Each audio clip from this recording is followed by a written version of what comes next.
It was a foretaste of hell. It was really like a foretaste of hell. And I'm at a very young age. You know, a lot of people like 12, really? Like, shouldn't you just be worried about video games or whatever? But like, for me, it was like utter despair. Like, God had rejected me. God had cast me off. Like, the heavens were closed to me. Everyone else, there was hopes of salvation. For me, there was no hope of salvation. You cry out to the heavens and there's like no answer. Like, to me, that's like what spiritual desolation feels like, and it's very different than depression.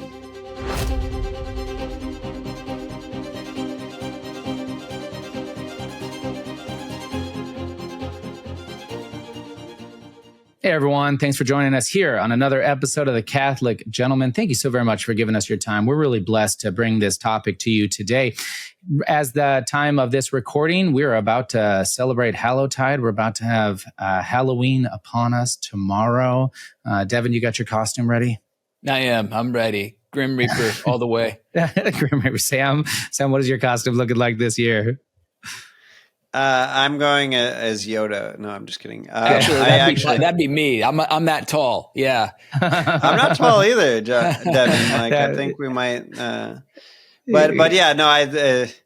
We're shifting our Halloween routine this year to where we're actually going to stay home and give out candy. Okay. And so where the kids are going to do our trick or treat our street, but then we're gonna be the ones giving out candy because I mean, honestly, who needs a bucket completely filled to the brim with candy? Nobody, right? I'll also say, don't do candy, do prayer cards and plastic rosaries and stuff like that. Hey, no, seriously, a bucket of miraculous medals, like, it's definitely a thing. So, yep. Indeed. So we're your hosts. I'm John Heinen. We've got Sam Guzman and Devin Schadt. Again, so blessed that we are here to talk to you today about masculine depression versus spiritual desolation. We want to talk about how to know the difference and how to handle either or both of them. We also get to answer a listener's question from a woman this week who wants her husband to go to spiritual direction, but he is resistant. So I look forward to talking about that. You can enjoy the full extended edition of this episode, as well as support the Catholic Gentleman by heading over to CatholicGentlemanPlus.com, where there's dozens and dozens of videos and contents and prayers and challenges inside of there. So if this is your first time listening to us, please hit that like and subscribe. If you listen to us a handful of times, give us those 5-star reviews, write those comments or those reviews. They do help us reach more and more men. And I couldn't be more grateful for all of you who've already done that, because it has helped the episode expand. So thank you so very much for that. So here we are. Is depression the same thing as spiritual desolation? Is it something different? If it is different, and what does the difference consist? How can I know if I am in depression or in spiritual desolation? Or perhaps I'm just having a dark night of the soul. And how does that relate to spiritual desolation? I know that's a lot to get into, and we're going to do our best to get into it today, because I think it's very, very, very important to talk about these things. For me, for instance, I didn't really know about spiritual desolation in any sort of practical way until maybe the last few years of my life. And so even going through depression, I wonder how many times it might have been spiritual desolation that I just assumed was depression, etc. So I think it's very important. And I grabbed a quote here that I think is very helpful from Dorothy Day. She said, "You write as you are impelled to write about man and his problems, his relation to God and his fellows. You write about yourself because in the long run, all man's problems are the same. His human needs of sustenance and love are the same." And I just thought that was very unique and poignant, because all three of us, right, have experienced depression or spiritual desolation. And so we talk, in this case, not right, but we talk about that which we know, that which we experience. Sam is a mental health counselor, so he's helped me. We've had a great friendship and dialogue about these things. Devin knows my difficulties and struggles, and so it's great to be able to come here and talk about these things. I have had seasons of depression in my life, and I look forward to dialoguing further about those. Devin, love to hear from you when you kind of hear these on a high level, you know, your own personal relationship with spiritual desolation and depression, and your kind of learned experience throughout life. I'd love to hear that. Yeah, I've had both in spades. Massive depression as a young boy, as early as I can remember, actually. And then that carried on through my young adult life. I was probably almost 30 before I really shook Mhm. it. And that was a miracle.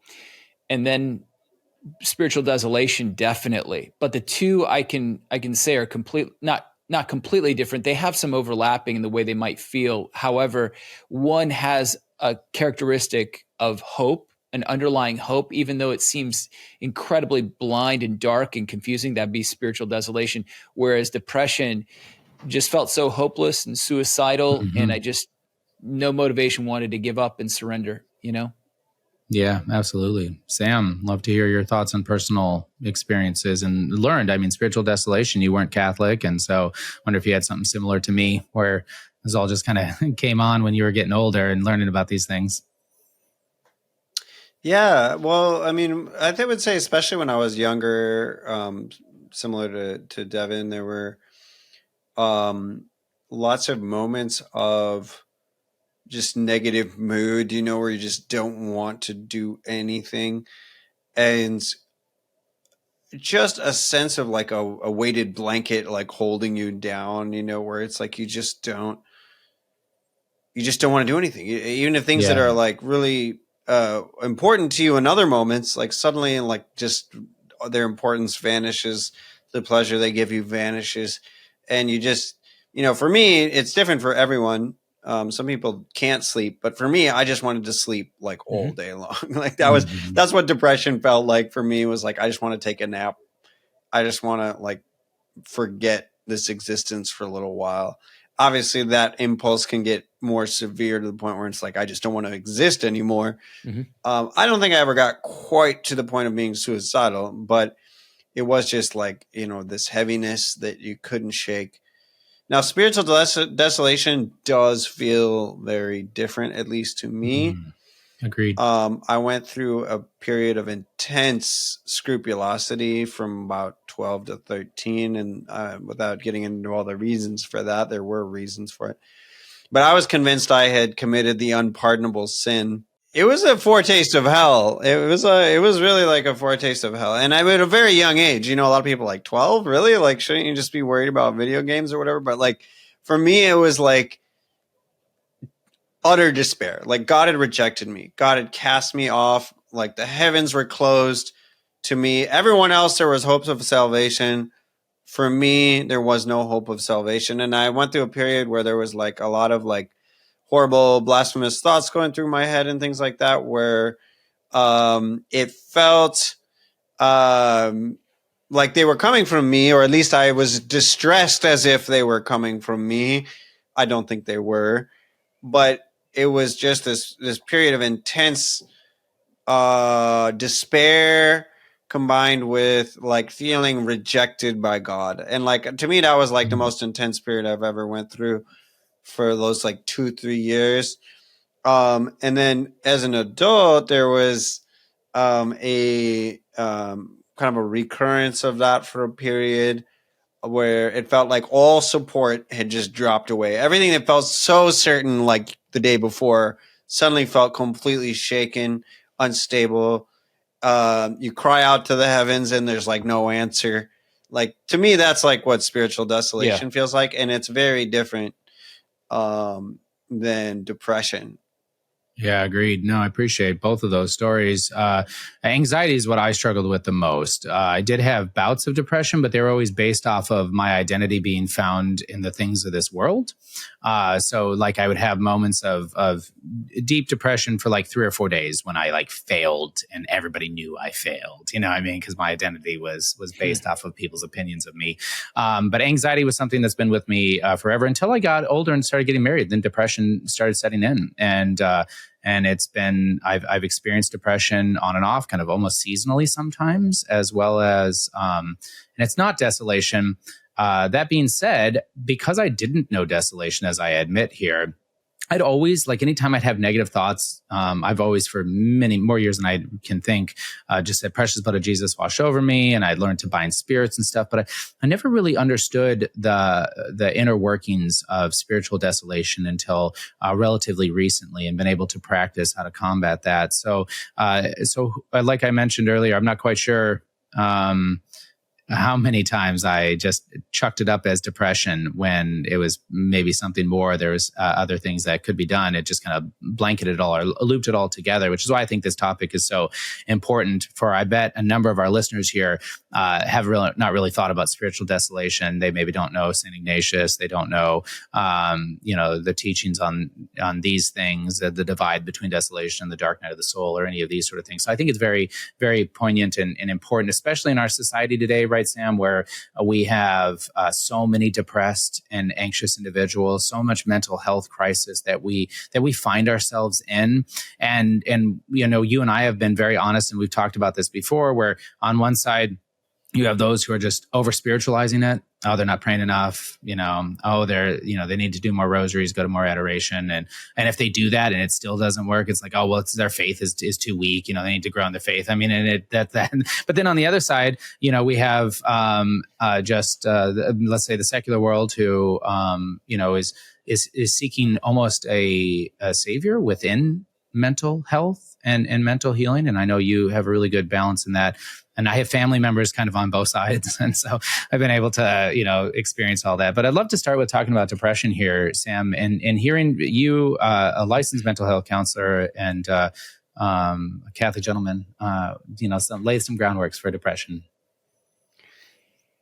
Yeah, well, first of all, and this may not be popular to say these days, but I will say at a broad scale, I personally believe, the massive rates of depression, especially among men, are very much tied to a spiritual crisis. I mean, when you're raised to believe that matter is all there is, that essentially meaning, love, beauty, like all of these things are essentially just the byproducts of chemicals washing around in your brain.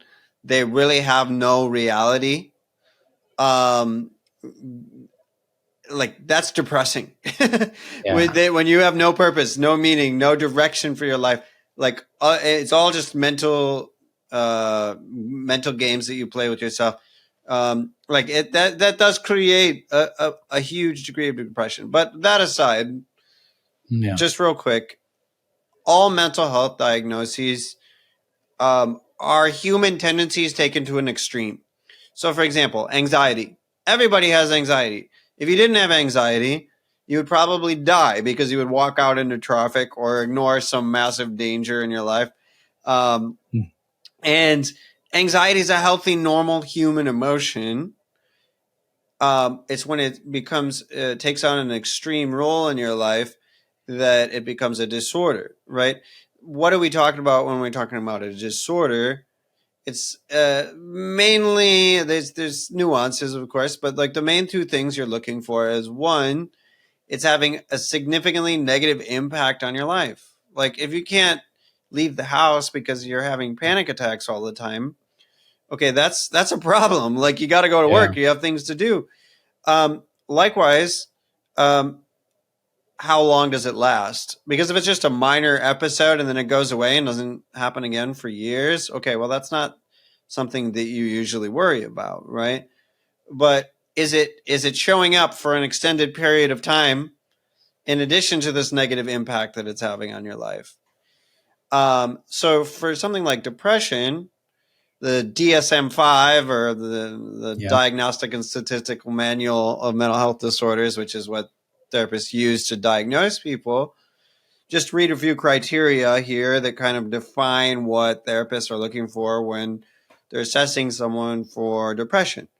So depressed mood, okay. Sad, empty, hopeless, for significant periods of the day, nearly every day. Okay, so that's really important. Loss of interest or pleasure in things that used to bring you joy. So you love playing basketball and all of a sudden it holds no interest for you. That's concerning. Significant weight loss or weight gain is also often an indicator of depression. We're talking like significant, more than 5% of your body mass, like increase or decrease. That's really concerning. And then finally, thoughts of death or suicide. Those need to show up on a consistent basis, and there's obviously degrees of that. Like a lot of people at different points in their life, due to stress or overwhelm, whatever, just like, I wish I didn't even exist. I wish I weren't here. Yeah. Okay, well, that's very different than I'm going to go home and pull out a gun. Like, that's a very different level of severity. But there's ways of assessing that. But if you're thinking about death a lot and wishing for it, that's a very concerning sign. And again, this we're looking for, is this impairing your daily life?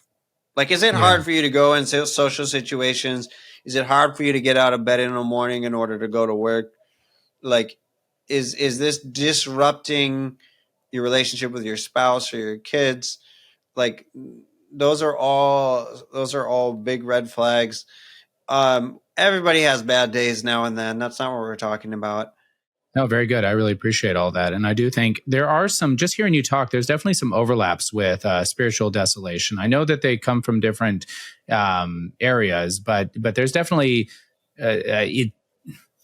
it's not as easy. I hope we can bring clarity to that because there's definitely some things that I think could be confused as we go through this. And one of those things I know that you mentioned before we started was acedia and maybe misdiagnosing that as depression within yourself, right? Because I think that's where a lot of these things happen is as we start experiencing them, we experience them on a cycle or on loop, and it recurs day over day.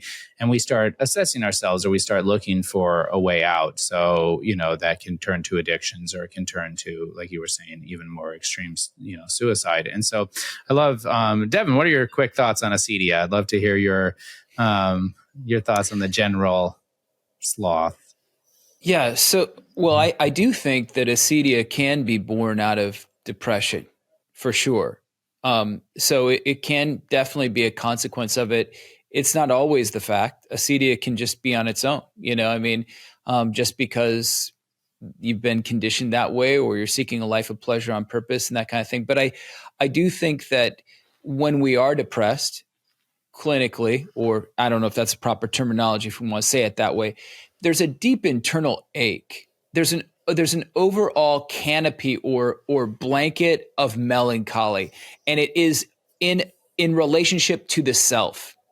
The self doesn't like itself. The self almost is saddened by itself. It can't see hope in injecting itself into other people's relationships. And when the self is around other people, they can almost feel that they bring other people down. And it's this vicious cycle of trying to break out. But when they try to break out, it almost amplifies the feeling of depression, the feeling of hopelessness. So what I'm saying here, though, is that in itself begins to cause, or the consequence can be this lack of motivation to do anything, like Sam was saying. And that's where that acedia can come in. Now, it's Sam, you were talking about the noonday devil and the distinction there. And I'd like for you to maybe help us with that distinction. Great. Rather than it being an outgrowth, but distinct from depression. Yeah. I think you're right. There is overlap frequently, but what I think it is primarily is a spiritual malaise that says, "What's the point? What's the point in doing any of these things? What's the point in praying my rosary? What's the point in playing the Liturgy of the Hours or whatever your spiritual practices are? What's the point? Like, it's too hard. It takes too much effort. Fasting, who needs that? And I heard someone put it once, it's sadness because the good is difficult. Yeah. You look at the good, pursuing the good, looks like so much work, so hard. Oh my goodness, who needs that? And so you quit. To me, that's like the essence of acedia. And it's also gladness because the bad is easy. Because you notice when you kind of have that pulling away or that shrinking away from holy endeavors because of acedia, or that's what it is.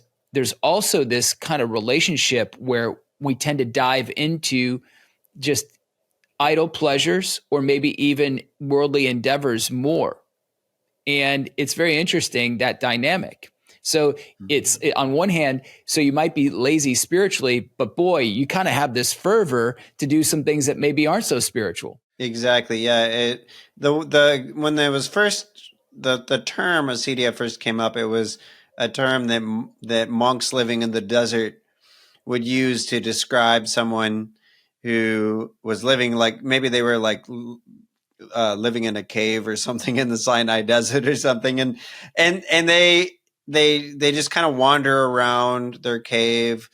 They go outside and just kind of gaze at the afternoon sky. That's kind of why it's called the noonday devil. But there's just this listlessness, this feeling of pointlessness in spiritual endeavor, and a loss of joy or taste for spiritual things. Yeah, that uniqueness tied to spiritual endeavors, I think, is really good. So I want to spend just a moment here. I really want to get onto spiritual desolations, and I want to talk about that. But I think it would be inappropriate for us to just diagnose depression and talk about depression without saying what are some solutions that people who are struggling with this need to pursue. And so for one of them, I would say, obviously, talking to a close friend or loved one about this. And another one is going to seek help. It is very much something that I'm have encouraged others and have been a spokesperson for, and have seen the transformation and the positive benefits and bettering someone's life by going to get help and seeking the help of a counselor. But Sam, I'd love to hear from you and how you would encourage somebody who is struggling with depression. Maybe they've been through depression and they've had a counselor. Maybe they're now years later, it's coming upon them again. And what should they do? Yeah, well, the first thing I would do is just ask yourself a few questions to gauge how severe it is, subjectively, admittedly, but we're talking about an inner landscape that is by definition subjective. There are assessments and things you can do, but I would just say, how on a scale of 1 to 10, 10 being completely suicidal, the worst possible depression you can imagine, 1 being mild sadness or no depression at all, like how heavy would you subjectively describe your depression? And if it's like a 2 or a 3, okay, the solutions might look something like, maybe you need a goal to be striving for. Sometimes men just need somewhere to direct their energy, and when they don't have that, they get depressed. So true. So that's like a milder depression, right? But if it's like a 6 or 7 on that scale, that's quite a bit more serious and severe, and solutions might look a lot different. And that might be a situation where you need some help, some guidance to push through that. But if you're like an 8 or 9 or 10, like, then you absolutely need to get help right away. Yeah. And so depending on how severe your depression is, solutions might look very different. I think it's a great point. I really appreciate that scale. Yeah, that's so important, because I have been able to, I didn't need to seek help. My depression wasn't ever that severe. I would start some naturopathic, GABA and 5-HTP, or I'd start actually working out more, like all of these sort of things that definitely help my attitude and my emotions. And within a couple weeks, it was gone. And, I gave up coffee. That's another huge one for me, is like when I actually just don't do coffee for 4 or 5 days in a row. If I'm in this setting, like I drink coffee a little bit every day, but I don't always have this issue, just so for our listeners.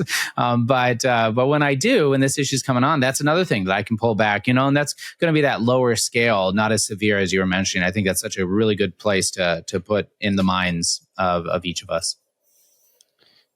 Yeah, but whatever the case, do something. I would just encourage you not to sit in it. Whether it's something mild like working out more, checking your sleep routine to make sure you're getting enough sleep, or caloric intake or things like that. Like on that on that lower end of the scale, by all means, do those things, because it can get worse. So good. No, I appreciate that. I want to move on and talk about spiritual desolation. I want to talk about this and And I want to start out by kind of laying a little bit of the groundwork of who experiences spiritual desolation. I think it is important to note that if you are steeped in mortal sin, if you are a person who is just moving from mortal sin to mortal sin, that you're not going to be really experiencing spiritual desolation as we're talking about here. I think spiritual desolation, it is important, St. Ignatius talks about that these are individuals that are in love with God and are trying to discern that pathway to holiness. Now, Satan is absolutely, and the evil spirits working in the lives of those who are steeped in mortal sin or are trapped in that or unaware of that even. But for those of us men who are listening to the Catholic gentlemen, men and women who are listening to the Catholic gentlemen here, who are in love with God and are pursuing holiness and are practicing the sacraments and are trying to live that life of prayer and holiness and self-growth and virtue, this is where that spiritual desolation can set in, and I think it's really important to discuss that right at the beginning. But Devin, I'd love to hear your thoughts, just more into this realm of spiritual desolation, of what it is and how it can be recognized. Yeah. So first of all, spiritual desolation is a crisis that involves feeling separated from God. Okay. Which instills a sense of self-questioning that one has offended God or God doesn't want to be close to the soul.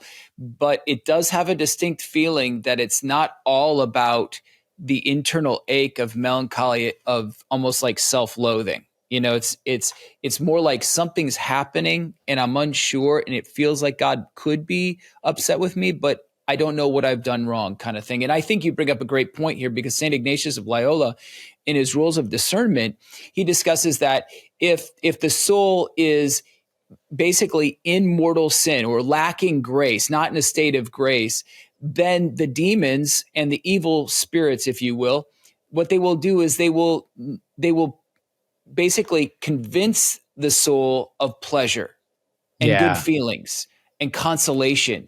He uses the word consolation, whereas the good spirits, the angels, the saints, and God will bite and gnaw at that soul to try to awaken that soul that they need God. Now, on the other hand, conversely, St. Ignatius says when a soul is in the state of grace, that's when the demons and the evil spirits, the enemy, he says, will bite and gnaw and really try to disrupt that soul and give that soul a fundamental disquiet. Whereas God is going to be granting consolation to that soul, encouragement and hope to keep going. So I think it's an important distinction, that St. Ignatius of Loyola's distinction in his Rules of Discernment, to help us to kind of navigate this a little bit.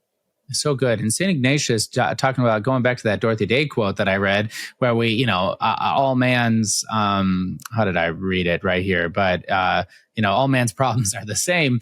St. Ignatius is just such a great example, right? He was at war, a cannonball hit his leg. He had, 3 surgeries or something like that reset the bone. And then the second surgery, found out that one bone was literally laying on top of the other. Like, they didn't even do that well. I mean, the amount of legal issues that would happen nowadays if that ever happened. But at the same time, we can take a look back at St. Ignatius' life and we can actually be thankful that occurred to him, because who knows he would have become if he didn't experience this. Because in that state of lying and not being able to get around and move and stuff like that, he started reading the lives of the saints, and he started to have this pain of his conscience, like you were saying, from a life of sin into something much greater. And now we have him and his spiritual rules for discernment that we can turn to. So, Sam, and thoughts on this? Yeah, please. Well, I was just going to say, let's not forget that it wasn't like after Ignatius of Loyola read the lives of the saints that it was all just kind of smooth sailing from there. No. St. Ignatius, in fact, he went to a cave for quite a while. I can't remember how many days it was. I'm sure I'll get this wrong, but it was a number of days. And at one point, he wanted to throw himself off of a cliff. He was contemplating suicide. He had suicidal thoughts. For Ignatius, it was important that he could discern between these things, depression and desolation, even though it wouldn't be called depression back then, but also the good spirits and the evil spirits, and to determine how he was supposed to react. And it was from this internal angst, both biological and spiritual, that St. Ignatius grew to be a spiritual warrior. And that's why his spirituality is so good for us, because he knows how to win in battle. So good. And you just brought up another thing, is that spiritual desolation comes on by, and it's caused by the evil spirits, by the bad spirits. And so I think that's another really good thing. And I love the fact that you said earlier that it's that fear of separation from God, or not that fear, but like that actual experience, like you have offended God or something along those lines. Because again, if that wasn't important to you in your life, then obviously that's not going to be a concern. And so it's such a good point. Sam, love to hear your thoughts on desolation here. Yeah, I think that experience of being cast off or rejected by God, or like feeling like you've offended God, God's angry with you, and just the despair that can bring can be very intense. But also I would describe it as feeling like all support has dropped away. Like there are moments in the spiritual life that are very beautiful, where you feel very close to a particular saint, or even, I don't know, your guardian angel, or like you feel like the Virgin Mary is so close to you, or Jesus Christ in the Eucharist, or is so close to you and just so full of love for you. Like there are beautiful moments like that, right? But like spiritual desolation is the experience of feeling like all of that is suddenly gone overnight. And sometimes even worse, not always, but sometimes it's like, it's my fault that that's the case. Yeah. And again, this happens to people who are serious about the spiritual life, who are pursuing God.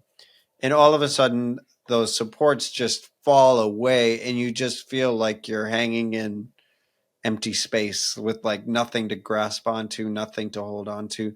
Maybe even those spiritual practices that again brought you so much comfort before are suddenly like tasteless to you. They do nothing for you. And it's like, where can I turn? What can I do?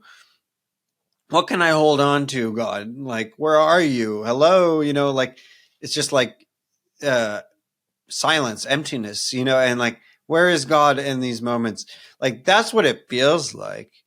But in those moments, like, you have to operate on pure faith, like, just like pure trust that God is actually there, because you feel nothing. You feel abandoned, you feel cast off. And if it weren't for these great saints like John of the Cross or St. Ignatius or like things like that, who bear witness to this experience, you might be tempted to despair or just give up on the spiritual life or something like that. But it's like you're holding on by a thread sometimes. Yeah. But like you're holding on to the fact that God loves you, even if you feel not even the smallest glimmer of that. Yeah, thank you, Sam. You touched on a lot of things there, I think, that are really important for us to clarify and bring into a further depth. One of those is going to be kind of overcoming spiritual desolation, which I'm going to want to go into. Another one you brought up, John of the Cross, and I would like to touch on Dark Night of the Soul. But before that, I think one of the things that comes up that the spiritual directors and St. Ignatius talk about, that another inclination that you are experiencing spiritual desolation is if your thoughts are overwhelmed on either the past or on the future. And when thinking about the past, you are overwhelmed with thoughts of your own sin and failures, and that's just kind of like laying on you, and you find yourself falling into that very frequently, constantly. Or likewise, thoughts of the future that are filled with anxiety and worry and doubt and a certain helplessness and even hopelessness. That idea that St. Ignatius talks about it, that you're being taken from the present, where God is here now, ready to act within our souls, ready to experience and talk and converse and love and to unite with us. And you're being pushed into the past or into the future. And St. Ignatius, using much broader words and more intelligent words than myself, talks about how, depending on your disposition, your temperament, that season of life, these sort of things, is how the devils, or the evil spirits or bad spirits or something that he brings it up, are going to be there plaguing us with these either thoughts or these worries and anxieties as another indication. Yeah, Devin. Yeah, that's very good. Yet with a distinction, the focus on the past is usually in relationship to our sinfulness and how we're relating Yes. to God. And the focus on the future is, will we be able to please God in the future, and will we be able to walk with him? So it's not just Excellent. a worry about the mortgage and will I be able to keep the house, or, or worry in the past. Oh yeah, I made these huge mistakes and I'm embarrassed because somehow it's going to catch up with me. It's directly in relationship to one's relationship with God. God. Yeah. Perfect. So that's the Yeah. distinction there. Yeah, so good. Thank you very much. Sam, you brought up Dark Knight, and I do want to bring this up, St. John of the Cross, right, with the Dark Knight. And I do think that there's another distinction here, right, because these can get real confused. We hear the life of Mother Teresa, at least those of us who are around our age and experienced her diary that came out, and we see that she was a prolonged dark night of the soul, right? And that this dark night is a metaphor here, but for her, it was like 50 years. And so we wonder, is that the same as spiritual desolation? And just to quickly jump in, no, it's not. It is very different. That a dark night of the soul is something that is a work of God, and that it's also painful, but it's designed to deeply transform us and to move us to a greater availability, receptivity, and to ability to experience the total love of God that comes on by God. But spiritual desolation is something that comes on by the bad spirits or the evil spirits. And so it's a very different mover. And then in a way it does, we should experience it differently. And to be honest, I don't know if, I've definitely had desolation, whether they were Dark Knight or Desolation. I can't say that I'm that equipped at being able to, and actually there it is. I'll just state, I'm not that equipped. That's why having a great, competent spiritual director is something that is very helpful for these sort of situations. But I'm glad that you brought that up, because I think there is a distinction within the Dark Night of the Soul, just so our listeners here are not thinking they're one and the same. And, desolation is just that feeling of distance from God, that there are two very different motives and reasons, because God is calling us into such a deeper love. We currently can't experience the love that God wants to give us. So then the dark night might come upon us, so that we can, using John of the Cross, so that we can then be refined and perfected and able then to receive more of that love of God. So love, Sam, your additional thoughts there on the dark night. Yeah, and I think the important thing about the Dark Night of the Soul is it's a preparation for whatever God has next for you. St. John of the Cross uses this interesting metaphor of wood drying out so that it can be set on fire later, right? And I think it's a purification where we have attachments to all kinds of things that we don't even know we have attachments to. Mm-hmm. Like, for example, if the power goes out, you're going to suddenly realize how attached you are to electricity. If the heat stops working in the winter, you're going to realize how attached you are to heat. And if you live in Oklahoma, you'll be, realize if the air conditioning goes out, how attached you are to AC. But the point being, our soul is attached to all kinds of things: human respect, love, admiration, like all of it. And these things aren't necessarily bad in and of themselves. But what hinders us in the spiritual life, was like kind of holds us down, like ropes holding a hot air balloon, are these attachments. And they can be attachments to perfectly legitimate and good things, but we cling to them. Yeah. And so what the Dark Night of the Soul is often an experience of is like all of those attachments suddenly being severed, and like the pain of that, and like suddenly, but it's a preparation, it's a purification. And someone like, but it takes a tremendous amount of perseverance. Like someone like Mother Teresa, who experienced that basically her whole life and was still as incredible and as loving and as charitable and compassionate as she was, like that is absolutely incredible. Like anyone who's actually been through a dark night of the soul, and you imagine that stretching on year after year for like 50 years. I mean, the woman was an absolute saint. Like to go through that for decades, like I couldn't do it. I really don't think I could do it. Of course. Yeah. And the fact that she was able to do that shows just the strength of soul that she had. And so at any rate, Yeah, and that's such a good point. And I think that so that fear doesn't set in, I think a great spiritual writer, Garrigou Lagrange, he brought up that God permits or allows dark nights of the souls to go extended periods of time because it provides for further redemption, but also it's a source of grace for others.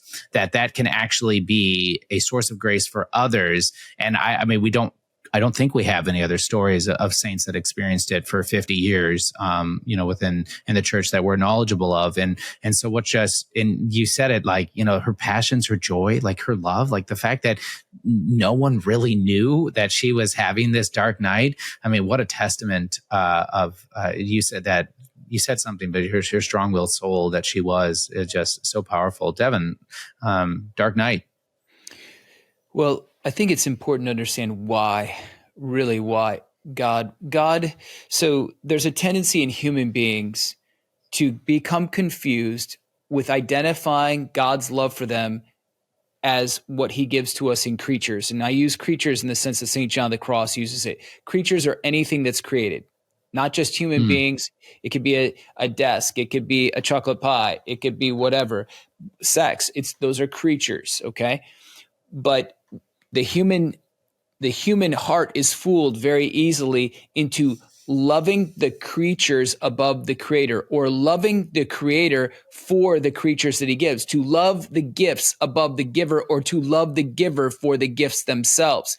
Now, what the giver, God, wants to do is he wants to gradually or all of a sudden remove those gifts or even sensory delight in those gifts so that we can become awakened to the fact, well, actually, it's a decision. It's a decision point. Do I love the gifts and the creatures so much that I have to have them, that I'm going to throw a fit and a temper tantrum until God gives those back? Well, then we know that soul is not willing to embrace the night.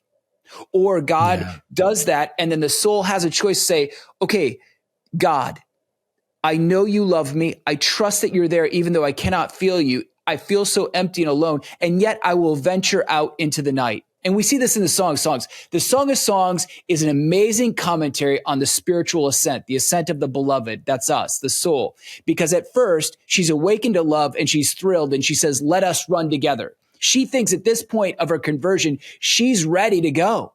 And he's like, you have no idea what running with me really means. You can't keep pace. But then what happens is she goes through this awakened by love to another stage, which is self-knowledge. And she says, I am black but beautiful. She recognizes I'm a sinner, but yet there's a beauty within me. And then she says, because of him, I'm a lily of the valley. I'm this white little flower that is bright in faithfulness amidst this world of death. But then she moves into this period of meditation. She sits under the apple tree, the fruit of wisdom, which is the apple. She's deriving all these fruits in prayer and meditation, and she's alive and it's feeling good. And she's having this relationship, gaining this insights and counsels and divine inspiration. And then in my bed, I was at rest at night. I sought him whom my soul loved, and I cannot find him. I could not find him not. And she has a choice at that point. Does she stay in bed with the comforts of sensory appetites, the meditations that she used to have? Does she try to cling to those creatures and attachments? Or does she fly into the darkness of the night looking for him, even though she can't find him? And that's really what God wants us to do. He wants us to pursue him because, as Archbishop Fulton Sheen said in his book on the world's first love about Mary, we have to be empty in order to be filled. And so it is God's job to empty us of all that we're inordinately attached to in order that we can be filled with him and radiate his love. So we can say with Mary, my soul magnifies the Lord, my Savior. Amen. Wow. No, I really appreciate that. So good. I don't want to move on without going back to desolations and how we get out of desolations. I realize that is an important point of this episode here as we're winding down in this episode is to go back and talk about, if you are in the state of spiritual desolations, there is a handful of things that the church recommends that you commit to. And I'd like to talk about each of those right now. And one of them is insisting on more prayer and meditation. That is a really important one. Men, you need to increase your prayer. don't decrease it. Don't give up. Increase your prayer. No, it doesn't have to be doubling your prayer. It's not if you have 30 minutes, now you have to have an hour. It could be something that you have 30 minutes, and now you push it to 40 minutes, right? It could be something that you do 30 minutes, but you don't pray a daily rosary, and you can pick up that daily rosary. You're going to do a chaplet or something along those lines, right? But you're going to increase your prayer, and you're going to increase your meditation. Another one, and then I'd love to hear your guys' thoughts about these individually, is that you actually start pursuing your examen and paying attention to your nightly examen. And I would say that one trick with that, going back to another thought that I brought up, is, are you falling into thoughts of sins of the past and worries about fears of offending God in the future? And if so, identify those and be aware of it. Write it down, right? That's a practical tip right there, is you can write it down and go through it. And then the final thing that I am aware of is that you increase your penances. And again, I'm going to say the same thing as your prayer. It's not like you need to all of a sudden mortify yourself, sandpaper on your legs and then kneel in alcohol or anything. It's, maybe start doing a cold shower if you don't, or, if you do fast one day a week, pick up a second day of fast, right? But do something to increase your penances. And you'll find that when you lean into God, he's going to lean into you in these situations, and that you're going to move towards that freedom. Sam. Yeah, absolutely. The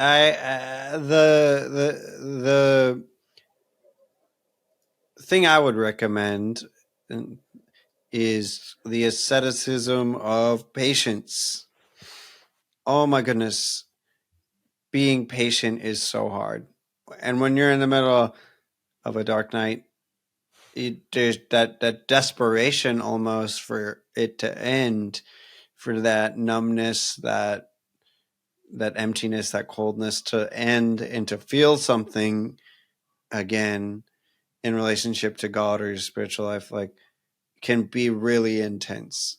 Can be really confusing and disorienting to just kind of wander around in the dark, not knowing where you're going. And you just God, please, something, give me something, and the hardest thing to do in that moment can be to just walk on, just put one foot in front of the other and say, I will not give up today.